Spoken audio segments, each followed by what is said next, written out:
Venons tous adorer Dieu. Venons tous adorer Dieu. Venons tous adorer Dieu. Venons tous adorer Dieu. L'espérance de notre foi, c'est bien entendu la résurrection de notre Seigneur et Sauveur Jésus-Christ, sans laquelle nous étions tous et toutes passifs à la mort. Oui, la mort éternelle. C'est avec ces mots que nous vous saluons et souhaitons bienvenue sur votre chaîne préférée, la chaîne proche de vous, Dioma TV. Vous êtes évidemment dans votre émission Parole de vérité et de vie. Elle est réservée exclusivement ce matin à la commémoration de la résurrection de notre Seigneur et Sauveur Jésus-Christ, celui dont la mort n'a pas pu retenir dans le tombeau. Je suis votre humble frère en Christ, Jean-Zézé Guilavogui. C'est une profonde béatitude pour moi de vous retrouver très nombreux et fidèles en train de nous suivre à l'instant T sur vos petits écrans. Que la grâce resplendisse dans tous les compartiments de vos vies au nom de Jésus. Pour votre bonheur, aujourd'hui nous avons sous ces plateaux 3 invités. Nous allons donc commencer par écouter les oins que Dieu a convoqués pour le louer, pour le magnifier et pour le célébrer. Avec leur voix, ils sont jeunes. Dieu les a utilisés puissamment et continue de les utiliser.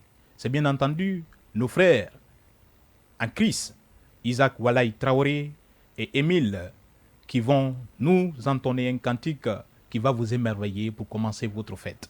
C'est bien entendu le titre « Il a vaincu la mort ». Il a vaincu la mort. Quoi d'autre il ne va pas vaincre? Alors suivez avec intérêt, vous serez impacté par la parole de Dieu.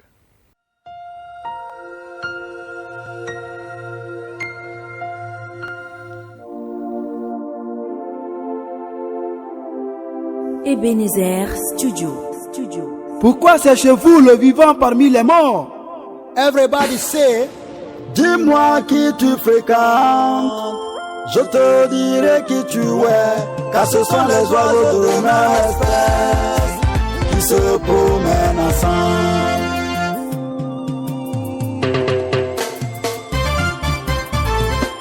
La première alliance entre Dieu et l'humanité a été brisée par le premier Adam.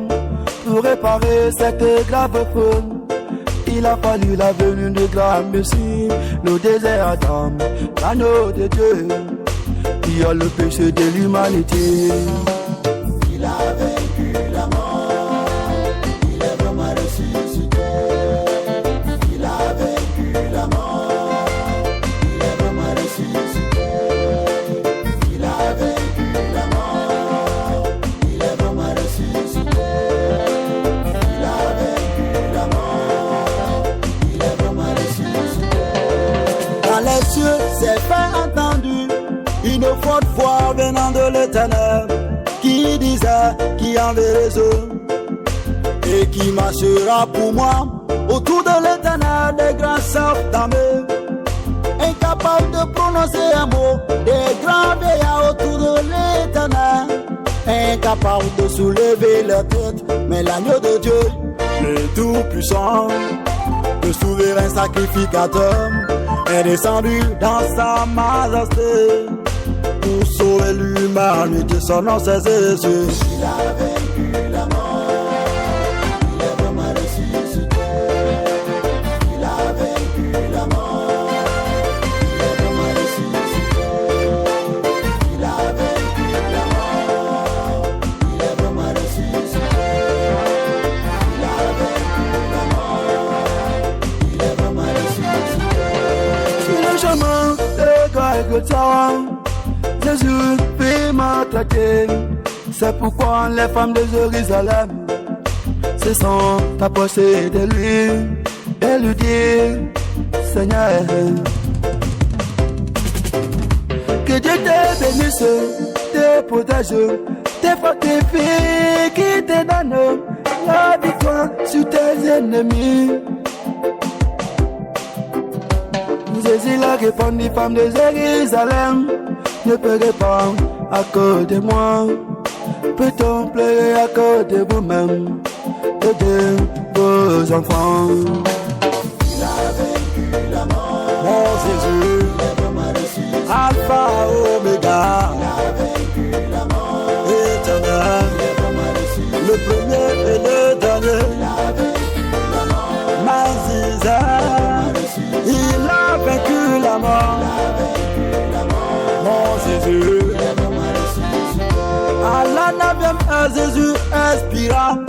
on l'enterra dans la tombe de Joseph d'Alimathée. Laisse-moi te dire ce qui s'est passé les jours suivants. Le premier jour, ses disciples se sont regroupés avec désolation et regret. Le deuxième jour, partout dans le monde, c'était la joie des francs-maçons, l'orgueil des Illuminati et la moquerie des messagers du Graal. Satan pensait avoir gagné sur Jésus. Mais le troisième jour, la terre a tremblé.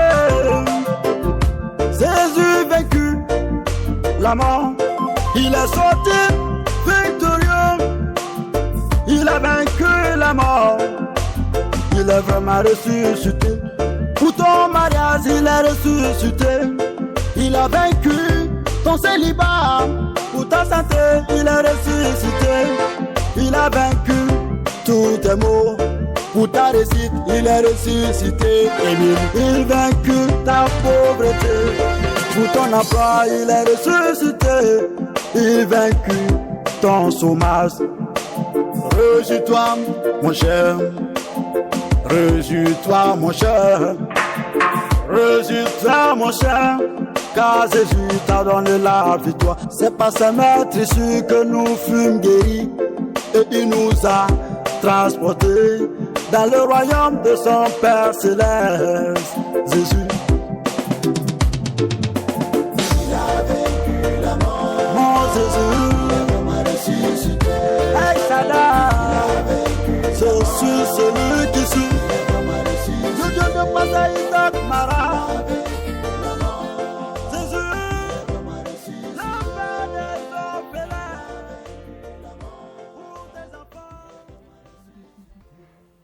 J'espère que vous avez été pleinement bénis. En suivant ces cantiques, il a vaincu la mort, il a vaincu toutes nos inquiétudes et tous nos problèmes. Lui, le maître de toutes les circonstances et de tous les temps.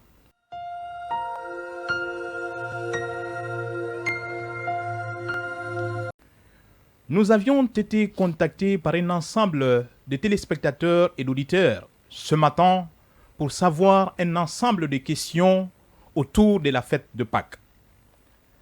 C'est pourquoi nous avons sur ce plateau le chevrier de Dieu, pasteur Isaac Mara, pasteur en charge de l'église protestante évangélique d'Antanor-Siloué. C'est lui qui dirige ces troupeaux que Dieu a établis là. La première question, c'est celle de savoir qu'est-ce que c'est la fête de Pâques, pasteur.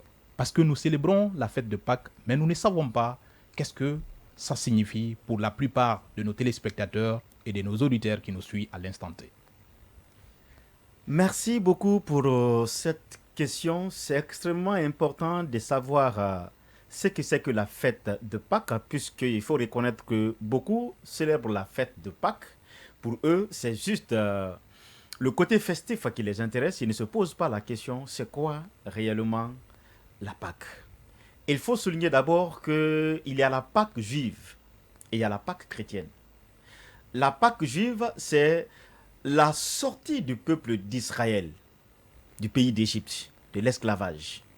Vous le savez, quand vous lisez la Bible dans le livre d'Exode, le peuple d'Israël a fait plus de 400 ans d'esclavage. Dieu, par le biais de Moïse, a délivré son peuple. Et à partir de cette délivrance, le peuple d'Israël célèbre leur sortie. C'est ça la Pâque juive. Mais la Pâque chrétienne, nous célébrons la mort et la résurrection de Jésus-Christ d'entre les morts. C'est ça la fête de Pâques chrétienne. Nous célébrons la mort et la résurrection de Jésus d'entre les morts.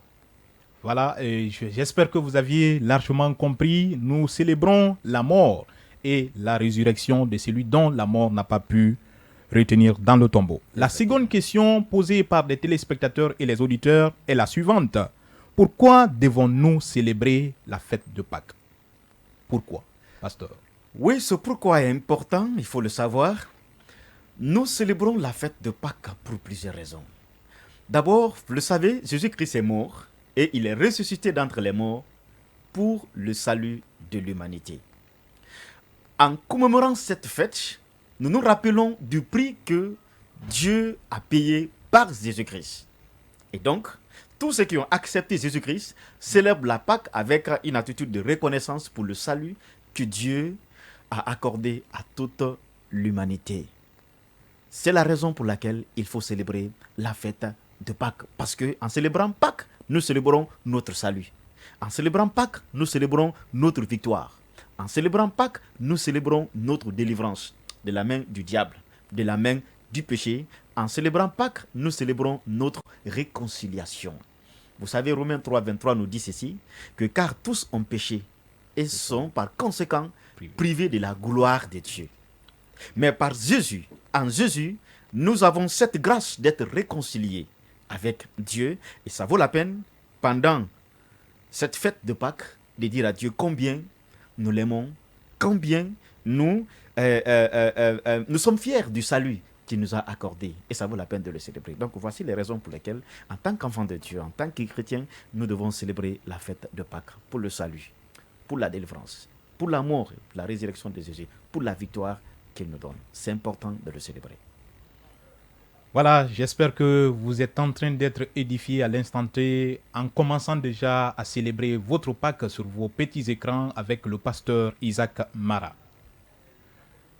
La Pâques, pourquoi nous la célébrons? Il en a dit, c'est pour justement réparer l'alliance qui était brisée. Merci pasteur pour cette brillante réponse. Dieu merci.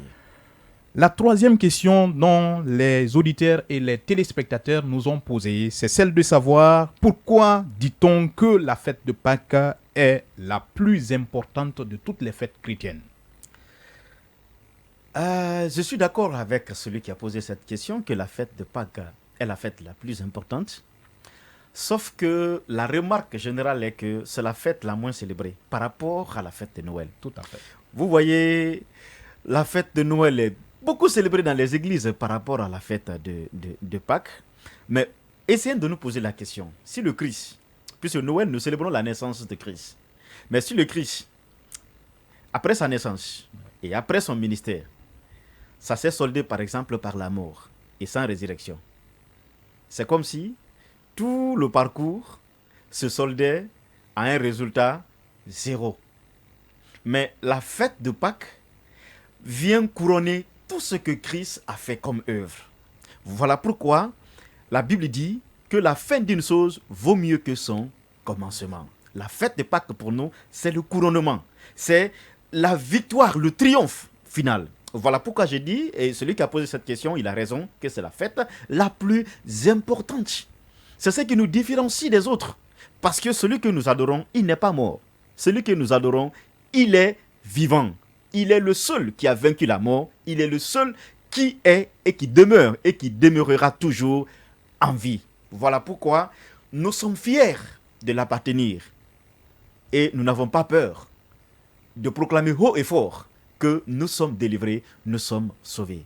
Bien-aimés frères et sœurs, c'est une fête qui est la plus importante parce que c'est la victoire de Christ. C'est notre délivrance, c'est notre salut. Donc pour celui qui a posé la question, il a raison, ça vaut la peine de le célébrer. C'est la fête la plus importante. Merci. Merci. J'espère que vous aviez compris, vous qui avez posé cette question, pourquoi la fête de Pâques est la plus importante parmi toutes les fêtes chrétiennes.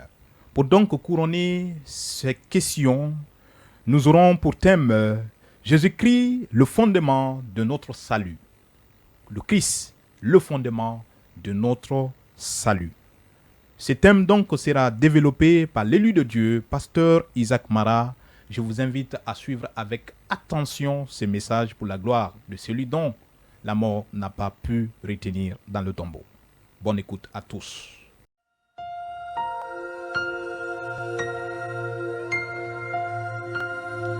Aimables téléspectateurs et aimables auditeurs de Djouma, bonjour. Nous sommes dans une très grande joie en ce jour qui marque la mort et la résurrection de notre Seigneur et Sauveur Jésus-Christ, de partager ce moment précieux avec vous. Comme vous l'avez déjà entendu par le canal du présentateur, le thème que je veux partager avec vous, c'est Jésus-Christ, le fondement de notre salut. Jésus-Christ, le fondement de notre salut. Si aujourd'hui, des milliers de chrétiens affirment, proclament ou déclarent avec conviction qu'ils sont sauvés, leur salut est fondé sur quelqu'un. c'est la personne de Jésus-Christ.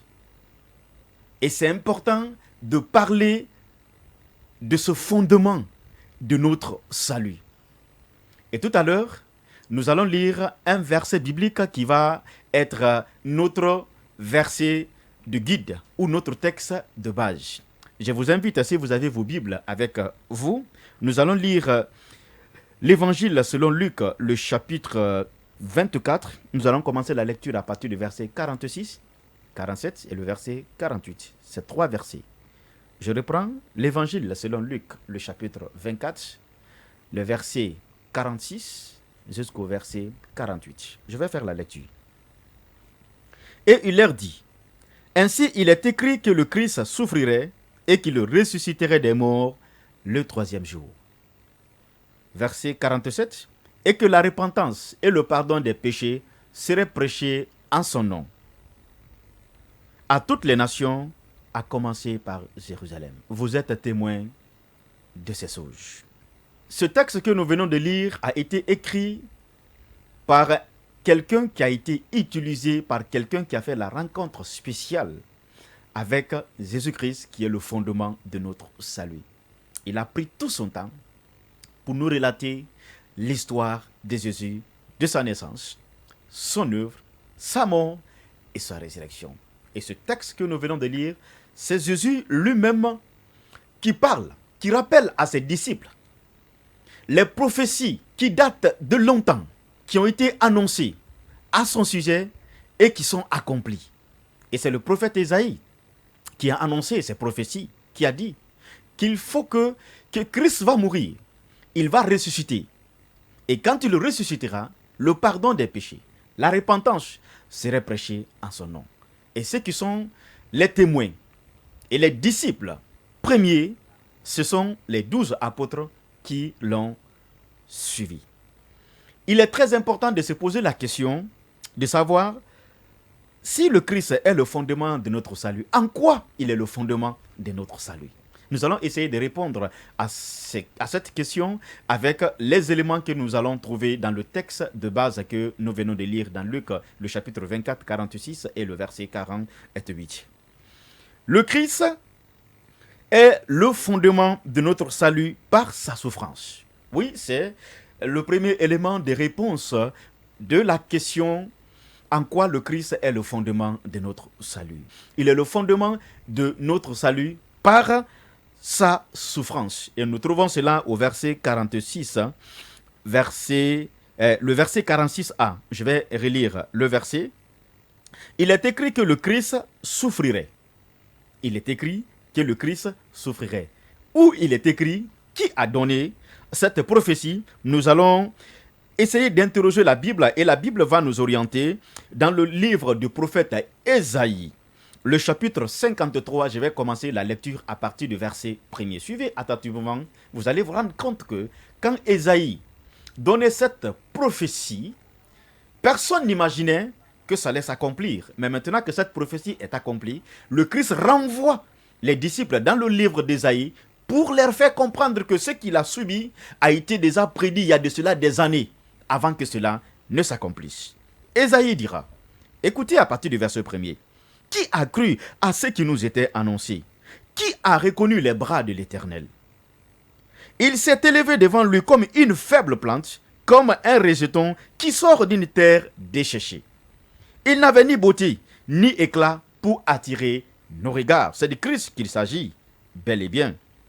Et son aspect n'avait rien pour nous plaire. Méprisé et abandonné des hommes, homme de douleur et habitué à la souffrance. Oh, bien-aimés frères et sœurs, quelle souffrance!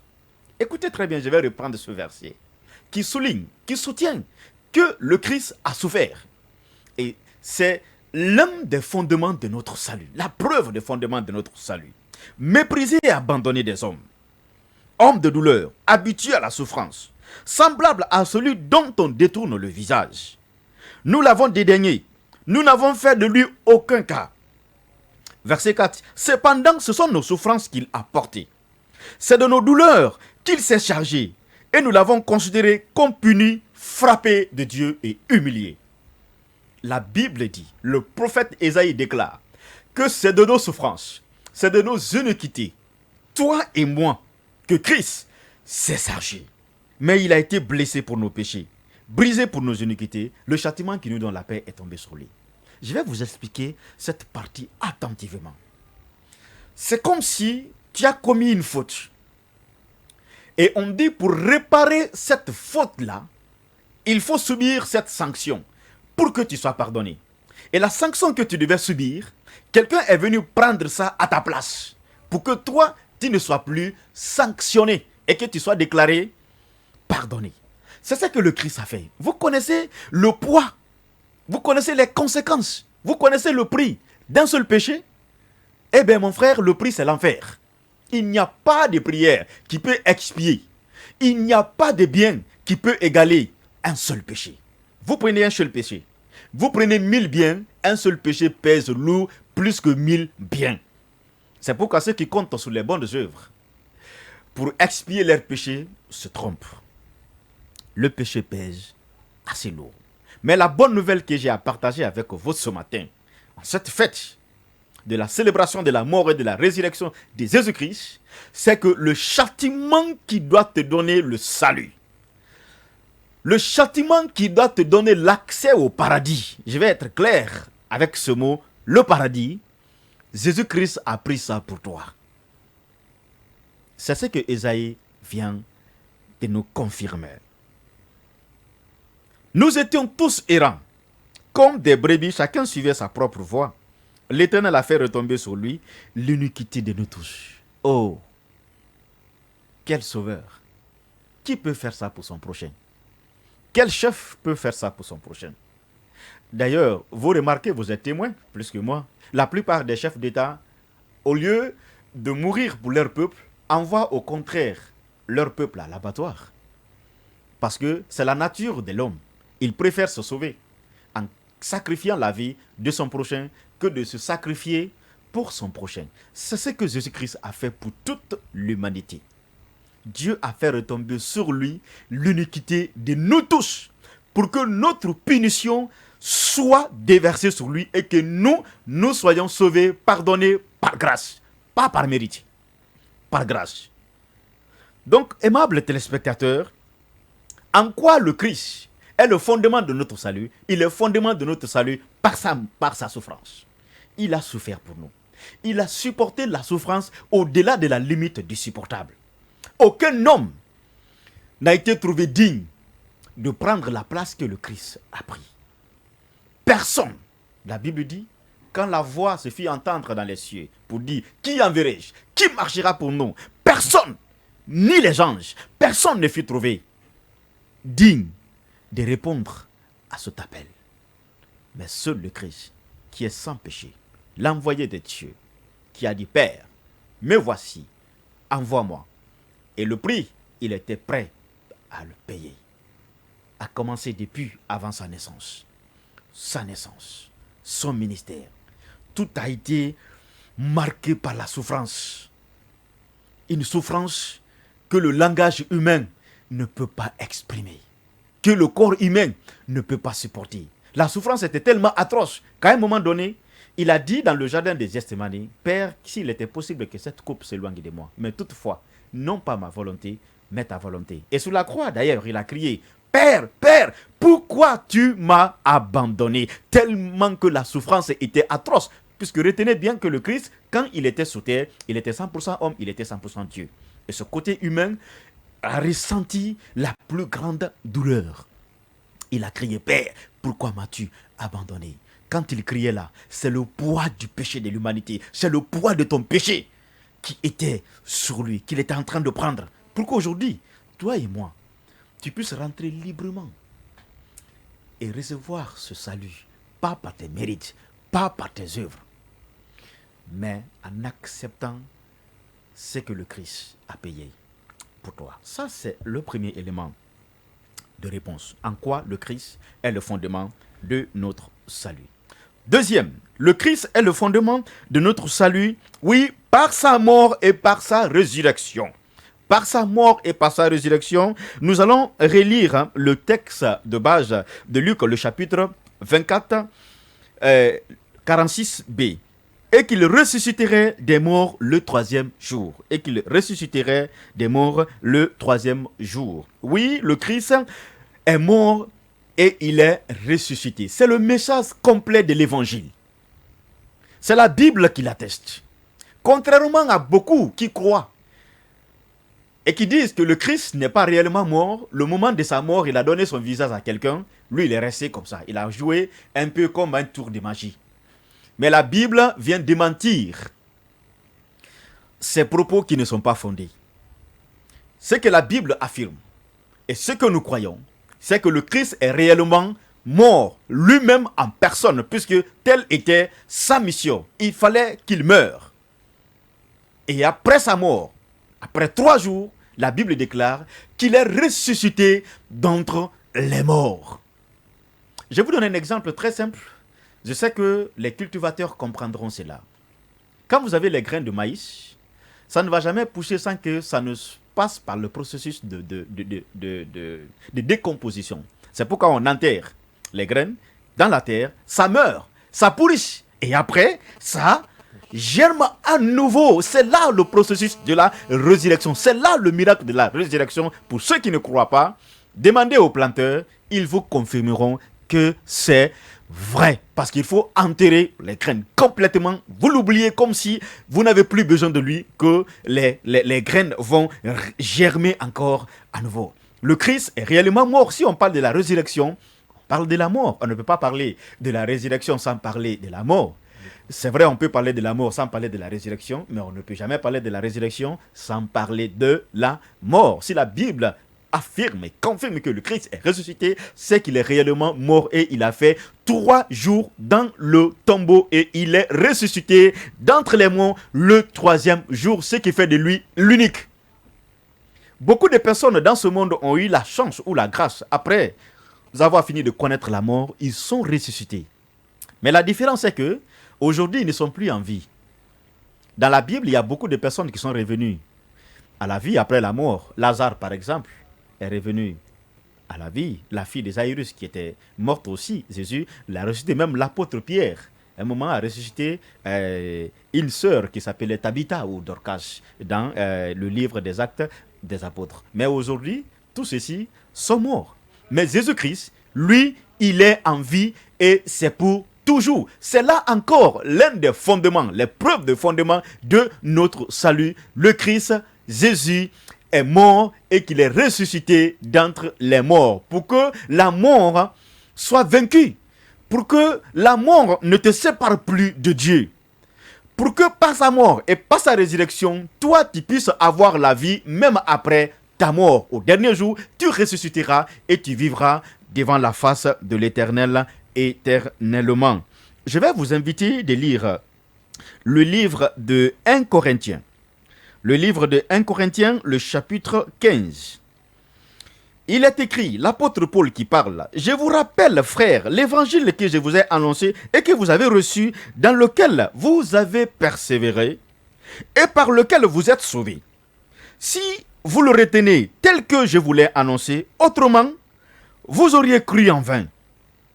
Je vous ai enseigné avant tout, comme je l'avais aussi reçu, que Christ est mort pour nos péchés selon les Écritures, qu'il a été enseveli, qu'il est ressuscité le 3e jour encore selon les Écritures. Tout ce que l'apôtre Paul avance, c'est soutenu par les Écritures, la Bible qui est infaillible, qui est la parole de Dieu. Et qu'il est apparu à Céphas, qui est Pierre, puis aux 12 disciples. Ensuite, il est apparu à plus de 500 frères à la fois, dont la plupart sont encore vivants et dont quelques-uns sont morts. L'apôtre Paul, quand il écrivait cette lettre à l'église de Corinthe, il a avancé les preuves bibliques, mais il y avait des preuves aussi concrètes, puisque ceux qui ont reçu la grâce d'être témoins de l'apparition de Christ après sa résurrection, l'apôtre cite quelques-uns qui sont encore en vie, dont plusieurs aussi sont morts. Ensuite, il est apparu à plus de 500 personnes. L'apôtre dit, ensuite, il est apparu aussi à Jacques, puis à tous les apôtres. Après et tous, il m'est aussi apparu à moi comme à l'avorton. Vous imaginez le moment où l'apôtre Paul avant qui s'appelait Saul, s'est converti sur la route de Damas. Il a rencontré Jésus-Christ qui lui a barré le chemin et qui a dit « Arrête de persécuter mes disciples ». À partir de ce jour, l'apôtre qui s'appelait auparavant Saul est devenu Paul. Il est devenu le disciple de Christ et c'est lui qui a écrit cette lettre qui vient aussi nous prouver la mort et la résurrection de Christ. Il continue plus tard dans le même livre de 1 Corinthiens, le chapitre 15, cette fois-ci à partir du verset 17. Et si Christ n'est pas ressuscité, votre foi est vaine. Vous êtes encore dans le péché. Il est en train de dire ça aux Corinthiens. Si le Christ n'est pas ressuscité, votre foi est vaine. C'est là le fondement de la foi chrétienne. Notre foi est fondée sur la mort et sur la résurrection de Jésus. Mais si le Christ n'était pas ressuscité, nous serons comme des autres qui, leurs dieux, sont soit en bois ou sont dans le passé. Ils sont morts. Et par conséquent, ceux qui sont morts en Christ sont perdus. Et si c'est dans cette vie seulement que nous espérons en Christ, nous sommes les plus malheureux de tous les hommes. Mais maintenant, Christ est ressuscité. Il est ressuscité. Notre foi n'est plus vaine. Notre espérance n'est plus vaine. Notre foi n'est plus vaine. C'est là encore le fondement de notre salut, par sa mort et par sa résurrection. En quoi le Christ est le fondement de notre salut? Par sa vie. Oui, par sa vie. Écoutez-moi bien, mes frères et sœurs. Ce n'est pas un mort qui peut sauver les vivants. C'est un vivant qui peut aider un vivant. C'est un vivant qui peut sauver un vivant. C'est clair et c'est net. Le Christ est le fondement de notre salut parce qu'il est vivant. Nous adorons quelqu'un qui est vivant. Nous n'adorons pas quelqu'un qui est mort. Nous adorons quelqu'un qui est vivant. Voilà pourquoi nous avons la conviction. Nous sommes sauvés. Nous avons cette foi. Il peut intercéder pour nous. Il connaît nos douleurs. Il intervient en notre faveur. Nous communiquons avec lui. C'est là aussi l'une des preuves par sa vie. Dernier.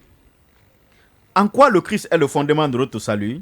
Parce que la repentance et le pardon des péchés est prêché en son nom. Nous lisons le texte que nous avons utilisé toujours, l'évangile selon Luc, le chapitre 24, verset 47. Je lis. Et que la repentance et le pardon des péchés seraient prêchés en son nom à toutes les nations, à commencer par Jérusalem. Le pardon des péchés, la repentance est prêchée par et au nom de Jésus-Christ. C'est-à-dire que pour que ta repentance soit agréable, soit acceptée, pour que ton salut soit valable aux yeux de Dieu, il faut que ça soit fait au nom de Jésus. Sans Jésus, il n'y a pas de salut. Sans Jésus, il n'y a pas de pardon des péchés. Sans Jésus, il n'y a pas de réconciliation avec l'humanité. Toi qui écoutes ce message, tu as le souci de ton salut. Tu fais tellement de bien, croyant que ce bien-là peut compenser pour que tu sois agréable aux yeux de Dieu. Détrompe-toi. Aucun homme ne peut être sauvé par ses propres mérites. Il faut la grâce de Dieu. Et la grâce que Dieu nous a accordée là, c'est le salut gratuit, par grâce qu'il nous offre en Jésus-Christ. Aujourd'hui, tu peux confesser. Aujourd'hui, tu peux te repentir au nom de Jésus-Christ. Voici brièvement en quoi le Christ est le fondement de notre salut. Par sa souffrance, par sa mort et sa résurrection, par sa vie, par la repentance et le pardon des péchés.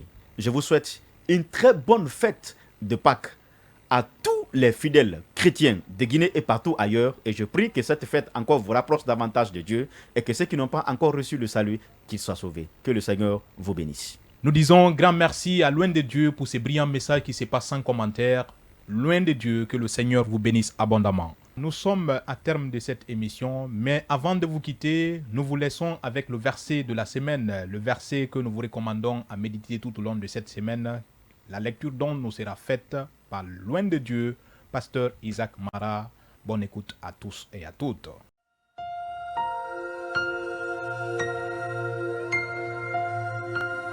Pour cette fête de Pâques, voici le verset biblique du jour que nous voulons partager avec vous pour méditation. C'est Ésaïe le chapitre 53, verset 5. Ésaïe 53, verset 5. Je vais faire la lecture pour vous.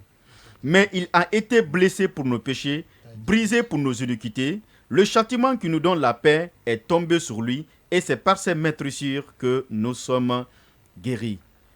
Le Christ s'est chargé de ton fardeau. C'est pourquoi il a dit, venez à moi, vous tous qui êtes fatigués et chargés, et je vous donnerai du repos. Tu veux être déchargé de ton péché, crois en Jésus. Il a déjà pris ton fardeau. Le châtiment qui devait tomber sur toi est tombé déjà sur le Christ. Que le Seigneur te bénisse. Tout le plaisir a été pour moi de vous servir tout au long de cette émission. Merci à vous tous qui avez pris part à cette émission. Bonne fête de Pâques à tout le personnel de Djouma Media. Merci pour l'opportunité que vous nous avez accordée à s'aimer la parole de Dieu sur vos chaînes. Pour tout besoin d'accompagnement spirituel, veuillez contacter le 622 18 11 58 ou consulter notre page Facebook Parole de vérité et de vie sur la même adresse sur YouTube.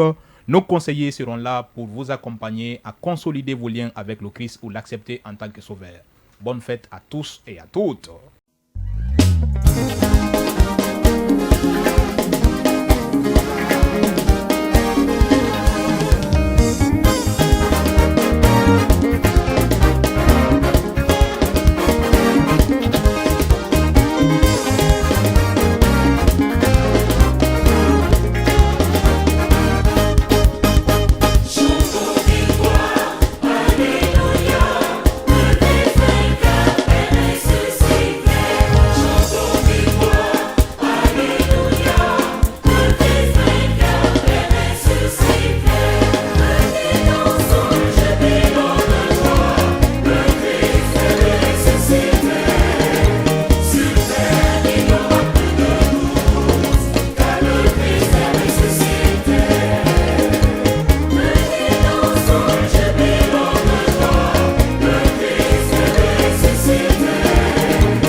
venons tous adorer Dieu, venons tous adorer Dieu, venons tous adorer Dieu.